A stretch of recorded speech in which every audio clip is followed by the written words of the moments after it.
Hi friends, welcome to Gentalk channel. இன்றைக்கி நம்ம என்ன பார்க்க போகிறோம் அப்படின்னா, ஒரு கேக் ரெசிபி பார்க்க போகிறோம். இன்றைக்கி வந்து கோகோனட் வச்சு ஒரு கேக் ரெசிபி, அதாவது தேங்காய் துருவல் வச்சு நம்ம கேக் பார்க்க போகிறோம். இந்த தேங்காய் துருவல் வந்து நம்ம வந்து கடையில் ரெடிமேடாக வாங்கினது. அது வந்து தேங்காய் ஃப்ளேக்ஸ் அப்படி சொல்லுவாங்க, கோகோனட் ஃப்ளேக்ஸ் அப்படி சொல்லுவாங்க. இதுக்கு நான் இன்றைக்கி என்னெல்லாம் எடுத்திருக்கேன் அப்படின்னு பாருங்கள். கோகோனட் ஃப்ளேக்ஸ் ஒரு கப் எடுத்திருக்கேன். அப்புறமா 1 டேபிள் ஸ்பூன் உப்பு, 1 table spoon baking powder, 2 egg எடுத்திருக்கேன், அரை கப்புக்கு ஒரு ரவை எடுத்திருக்கேன், 1 டம்ளர் பால் சேர்த்துருக்கேன். அடுத்து மைதா மாவு 1 கப் எடுத்திருக்கேன். அதுக்கப்புறம் மில்க் பவுடர் 1 கப் எடுத்திருக்கேன். ஃபஸ்ட்டு நான் என்ன செய்ய போகிறேன் அப்படின்னா, 2 முட்டையை நான் என்ன செய்ய போகிறேன் அப்படின்னா நல்லா பீட் பண்ணி எடுத்துக்கோங்க.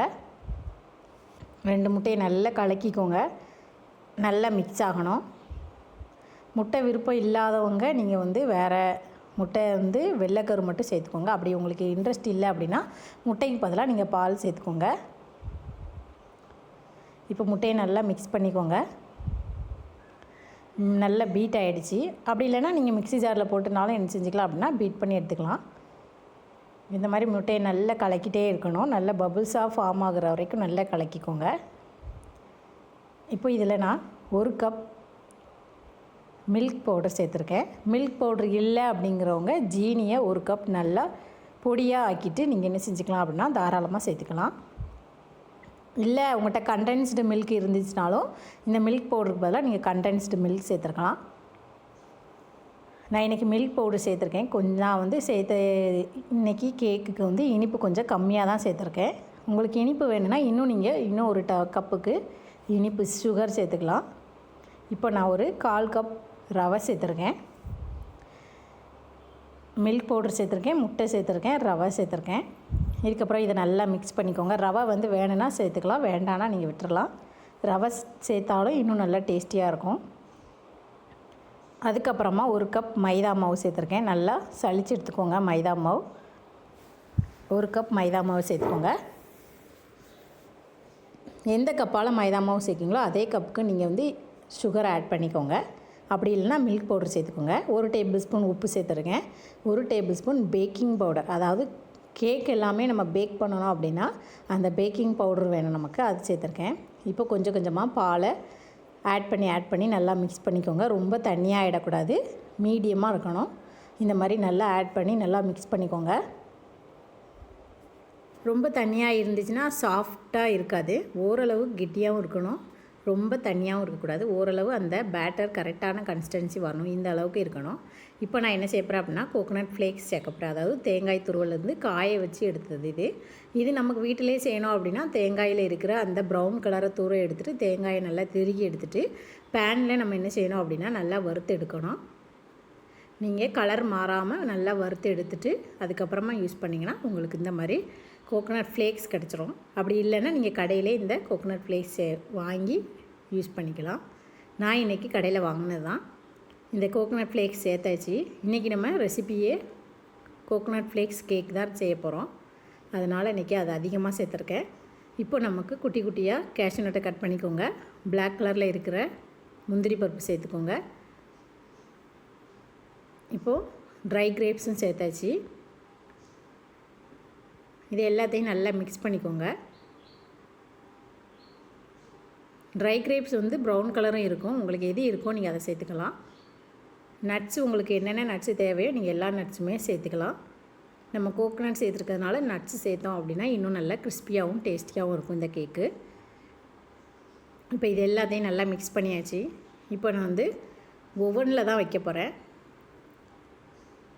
ஓவனில் வைக்கிறதுக்கு ப்ரீஹீட் பண்ணியிருக்கேன். ஒரு 5 மினிட்ஸ் ப்ரீஹீட் பண்ணிவிட்டு அடுத்து இந்த கேக் யூஸ் பண்ணக்கூடிய பவுலுக்கு மாற்ற போகிறேன். அதில் கொஞ்சமாக எண்ணெய் இல்லைன்னா நெய் சேர்த்துக்கோங்க. சேர்த்துட்டு நல்லா எல்லா பக்கமும் தேய்ச்சி விட்டுக்கோங்க. தேய்ச்சிட்டு அதுக்கப்புறமா நம்ம ரெடி பண்ணியிருக்கிற இந்த கேக் பேட்டரை அது கூட ஊற்றிக்கோங்க. அது எல்லாத்தையுமே ஊற்றிட்டு நல்லா ஸ்ப்ரெட் பண்ணி விட்டுக்கோங்க. இந்த மாதிரி எல்லா கேக் பேட்டரையும் அது கூட நான் யூஸ் பண்ணிக்கிட்டேன். இது வந்து நம்ம வந்து சாதாரணமாக குக்கரில் வைக்கணுனாலும் நீங்கள் என்ன செஞ்சுக்கலாம் அப்படின்னா அதுக்கேற்ற ஒரு பிளேட்டில் மாற்றிக்கிட்டு குக்கரில் நம்ம வந்து கீழே வந்து தண்ணி சேர்க்காமல் உப்பு இல்லைன்னா மணல் சேர்த்து அதுக்கு மேலே ஒரு பாத்திரம் வச்சு அதுக்கு மேலே இந்த பாத்திரத்தை வச்சு சூடு பண்ணிங்க அப்படின்னா ஒரு 20 நிமிஷம் நீங்கள் பேக் பண்ணிங்க அப்படின்னாக்கி உங்களுக்கு கேக் கிடச்சிரும். இல்லை அவனில் கேக் பண்ணணும் அப்படின்னு நினச்சிங்கன்னா இதை வந்து ஃபஸ்ட்டு ஒரு 5 மினிட்ஸ் ப்ரீ ஹீட் பண்ணிவிட்டேன். அதுக்கப்புறமா இதை நம்ம அவனில் ஹீட் பண்ணுவோம். இப்போ இதை நான் என்ன செய்ய போகிறேன் அப்படின்னா இதுக்கு மேலேயும் கொஞ்சமாக கோகோனட் ஃப்ளேக்ஸ் ஆட் பண்ண போகிறேன்.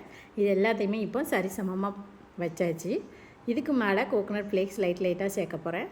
இன்னும் நல்லா கிறிஸ்பியாக இருக்கும் நமக்கு.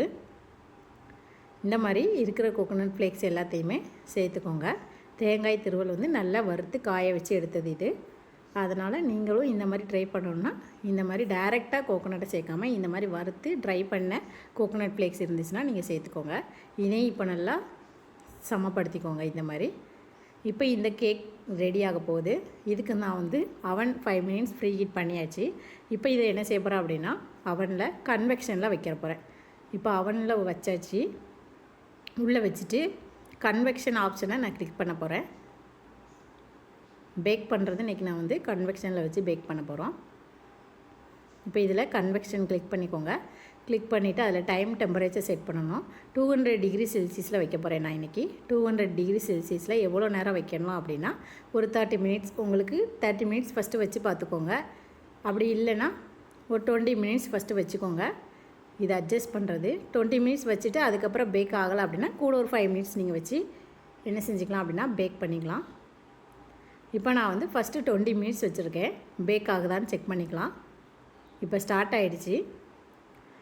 ஆஃப்டர் 20 மினிட்ஸ் பாருங்கள் நல்லா பேக் ஆகிருக்கு. இந்த மாதிரி 20 மினிட்ஸ் கழித்து அந்த கோகோனட் எல்லாமே நல்லா கலர் மாறியிருக்கு. இந்த மாதிரி ஒரு ஸ்டிக்கு வச்சு நீங்கள் என்ன செஞ்சுக்கலாம் அப்படின்னா செக் பண்ணிக்கோங்க கேக் நல்லா வெந்துடுச்சானே. அப்படி சப்போஸ் வேகலை அப்படின்னா நீங்கள் திரும்பியும் ஒரு 5 மினிட்ஸ் நீங்கள் என்ன செஞ்சுக்கலாம் அப்படின்னா பேக் பண்ணி எடுத்துக்கோங்க. இப்போ இதில் ஓரமாக இருக்கிறது எல்லாத்தையுமே நம்ம எடுக்கணும். சூடாக இருக்கப்போ கேக் அப்படியே நமக்கு வராது. நல்லா ஒரு அரை மணி நேரம் ஆற விடணும். அப்போ தான் அந்த பாத்திரத்துலேருந்து நமக்கு வெளியில் வரும். ஆனால் கேக் சூடாக சாப்பிட்டா செம்ம டேஸ்ட்டாக இருக்கும். உங்களுக்கு சூடாக வேணும்னா இந்த பாத்திரத்தில் வச்சு நம்ம கட் பண்ணிக்கலாம். நான் இன்றைக்கி சூடாக ஒரு பீஸ் சாப்பிட்டுட்டு அதுக்கப்புறமா அந்த கேக் எப்படி வந்திருக்குங்கிறத நான் உங்களுக்கு காமிக்கிறேன். இப்படி சுற்றி இருக்கிறத எல்லாத்தையுமே எடுத்து விட்டுக்கோங்க. எடுத்து விட்டுட்டு நான் கொஞ்சமாக ஒரு பீஸ் மட்டும் என்ன செய்ய போகிறேன் அப்படின்னா கட் பண்ண போகிறேன். இது பவுலில் வச்சே தான் கட் பண்ணுறேன். ஏன்னா சூடாக இருக்கிறதுனால கேக் வந்து நமக்கு வந்து உடனே கிடைக்காது. அதாவது வெளியில் வராது. இந்த பாத்திரத்தில் எல்லாம் ஒட்டி இருக்கும். இப்போ இதை நான் என்ன செய்ய போகிறேன் அப்படின்னா ஒரு பீஸ் மட்டும் எனக்கு ஃபஸ்ட்டு கட் பண்ணி எடுத்துகிட்டு எப்படி பேக் ஆகிருக்குன்னு பார்க்க போகிறேன். பாருங்கள் இந்த கோகோனட் ஃப்ளேக்ஸ் கேக் ரொம்ப அருமையாக வந்திருக்கு. ரொம்ப டேஸ்ட்டாகவும் இருந்துச்சு. உங்களுக்கு இனிப்பு கொஞ்சம் அதிகமாக தேவைன்னா நீங்கள் தாராளமாக இனிப்பு அதிகமாக சேர்த்துக்கலாம். அந்த நட்ஸ் எல்லாமே உள்ளே நல்லா பேக் ஆகிருக்கு. மாவும் நல்லா வெந்திருக்கு. சூப்பராக கேக் ரெடியாக இருக்குது. இப்போ இது வந்து ஆறிடுச்சு. ஒரு அரை மணி நேரத்துக்கு மேலவே ஆறிடுச்சு. இப்போ இதை நான் இன்னொரு பிளேட்டுக்கு மாற்றிக்கிடுதேன். நல்லா ஆறுனா தான் இந்த மாதிரி பவுலில் இருந்து உங்களுக்கு கீழே விழும். இல்லைன்னா கீழே விழாது. பாருங்கள் இந்த அளவுக்கு கேக் நமக்கு நல்லா வந்திருக்கு. இப்போ இதில் ஒரு பீஸ் எடுத்து பார்க்கலாம். இது நல்லா ஆறிடுச்சு. ஆனால் சூடாக சாப்பிட்றப்ப செம்ம டேஸ்ட்டாக இருந்துச்சு. நீங்களும் இந்த மாதிரி இந்த கிறிஸ்மஸ் டயத்துக்கு கேக் செய்யணும் அப்படின்னு நினச்சிங்க அப்படின்னா ஃபஸ்ட்டு ட்ரையலுக்கு நீங்கள் இந்த மாதிரி சாதாரணமாக ட்ரை பண்ணி பாருங்கள். கோகோனட் ஃப்ளேக்ஸ் இல்லைன்னா அது இல்லாமலே சாதாரணமாக ட்ரை பண்ணி பாருங்கள். நல்லா வந்துடுச்சு அப்படின்னா அடுத்தடுத்த கேக்குக்கு நீங்களும் ட்ரை பண்ணி பாருங்கள். நம்ம இன்னும் நெக்ஸ்ட் வீடியோவில் இன்னும் நிறைய கேக் பார்க்கலாம். தேங்க்யூ.